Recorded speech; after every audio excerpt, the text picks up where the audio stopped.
Salutations, chers auditeurs. Dans les brumes du temps et les méandres de la nuit, une légende noire serpente, tissant son voile de mystère sur les rails d'acier.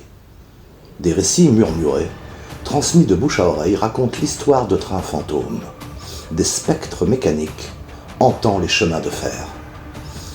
Émergeant des profondeurs des ténèbres, ces convois spectraux se jouent des regards incrédules, apparaissant et disparaissant dans un halo d'épais brouillard.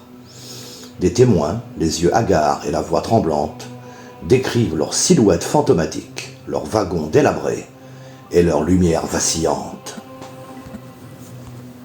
Surgissant des limbes du passé ou échappés d'une dimension parallèle, ces trains fantômes hantent les imaginations et nourrissent les cauchemars. Leur existence, bien que non prouvée, alimente les débats enflammés entre sceptiques et croyants. Mais qu'est-ce qui se cache derrière ce mythe ferroviaire? Sont-ils le fruit d'une imagination débordante, de simples illusions d'optique, ou bien les messagers d'un autre monde? Alors embarquons dans un voyage fascinant à la découverte de ces trains fantômes, où la réalité se confond avec le paranormal. Dans les profondeurs silencieuses des nuits étoilées de Saint-Louis, une légende persiste. Chuchotée de génération en génération, elle parle d'un train. Ce train fantôme, surnommé Makosika, par les anciens habitants, hante les voies ferrées désaffectées, un vestige spectral d'une époque révolue. Les histoires racontent qu'un soir brumeux de novembre, alors que la lune était voilée par des nuages épais, un groupe de voyageurs attendait patiemment sur un quai oublié. Le vent sifflait, faisant danser les feuilles mortes comme des spectres tourmentés. Soudain, un sifflement perça l'air, un son mélancolique et déchirant. Des lumières pâles et vacillantes apparurent au loin, s'approchant lentement, émergeant de la brume, comme une procession funèbre. Le train avançait, mais ses contours étaient flous, ses wagons semblant se fondre dans l'obscurité environnante. Les témoins, hypnotisés, observaient en silence ce convoi irréel. À travers les fenêtres poussiéreuses, des silhouettes fantomatiques étaient discernables, figées dans des postures de désespoir et de résignation. Leurs regards vides semblaient scruter l'infini, perdus dans une éternité de voyage sans destination. Le train ralentit, ses roues grinçant de manière sinistre sur les rails rouillés. Mais à l'instant où il aurait dû s'arrêter, il traversa le quai, continuant sa route fantomatique à travers les champs et les bois, disparaissant aussi mystérieusement qu'il était apparu. Ceux qui avaient été témoins de ce spectacle demeuraient immobiles, leur esprit marqué à jamais par cette vision surnaturelle. Les anciens de la ville racontent que le Makosika est un écho du passé, un train qui aurait disparu lors d'une tempête dévastatrice, il y a des décennies, emportant avec lui des âmes tourmentées. Chaque année, à la même date funeste, il refait surface, répétant inlassablement son dernier voyage, cherchant peut-être une paix introuvable ou une destination à jamais perdue. Ainsi, la légende du train fantôme de Saint-Louis continue de hanter les esprits, une histoire où le passé et le présent se confondent, où la réalité et le surnaturel se chevauchent, et où chaque nuit brumeuse pourrait révéler une fois de plus ce convoi spectral, traversant les âges et les dimensions à la recherche d'un repos éternel. C'est dans ce contexte historique, où les accidents ferroviaires n'étaient pas rares, et où les légendes urbaines trouvaient un terreau fertile, que la légende du Makosika aurait pris racine. Les voies ferrées désaffectées, les tempêtes soudaines et les disparitions inexplicables contribuaient à nourrir les récits effrayants qui se transmettaient de bouche à oreille, renforçant l'aura de mystère entourant ce train fantôme. La légende du train fantôme Zanetti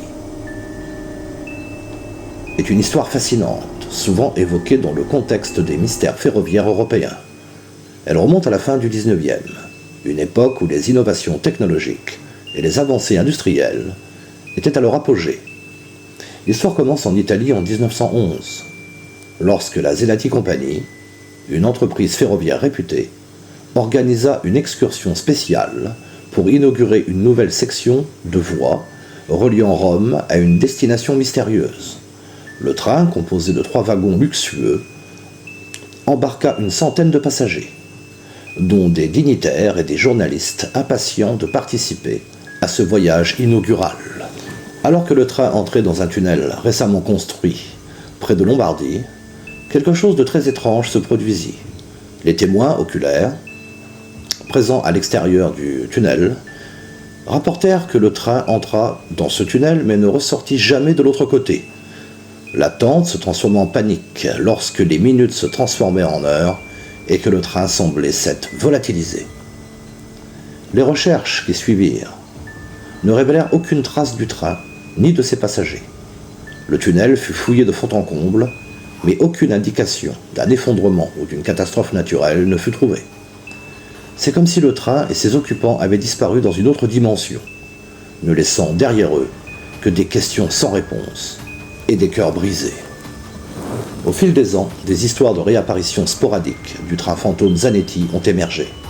Des témoins prétendent avoir vu un ancien train apparaître et disparaître mystérieusement sur des voies désaffectées à travers l'Europe. Certains récits racontent que les passagers du train sont visibles à travers les fenêtres, leurs visages marqués par la peur et la confusion, figés dans le temps. L'une des histoires les plus célèbres associées à cette légende est celle d'un homme trouvé errant près de la gare de Modène en 1926. Il portait des vêtements d'époque et affirmait être l'un des passagers du train Zanetti. Selon son récit, il avait été transporté dans un étrange brouillard à travers l'intérieur du tunnel et avait émergé 15 ans plus tard, sans avoir vieilli d'un jour. Dans les profondeurs obscures de Stockholm, la légende de la flèche d'argent ou Silver Pylon hante les esprits. Apparue dans les années 1960, cette rame de métro argentée, réservée pour des occasions rares, est enveloppée de mystères. Les témoins parlent de silhouettes éthérées, aperçues à travers ces vitres poussiéreuses, figées dans une expression de terreur, comme bien souvent dans ces histoires. On raconte que ceux qui montent à bord disparaissent emprisonnés dans une boucle intemporelle, infinie, de désolation.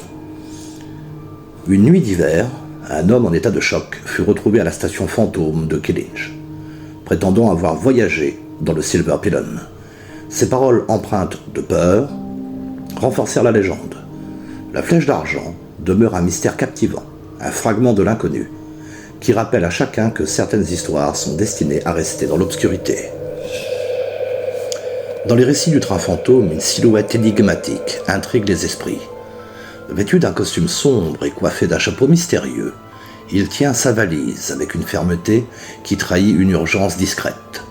Ses yeux cachés derrière l'ombre scrutent l'environnement avec méfiance, comme s'il redoutait d'être découvert. Son visage reste volontairement voilé, ajoutant une couche de mystère à sa présence furtive. Qui est-il ? Qui est cet homme au charisme troublant, errant dans les recoins sombres des trains fantômes, laissant derrière lui une aura de questionnement et de fascination ? Je ne sais pas pour vous, mais cela me rappelle étrangement une chanson bien connue des années 80. Un homme dans une gare isolée, une valise à ses côtés, 2 yeux fixes et froids montrent de la peur lorsqu'il se tourne pour se cacher.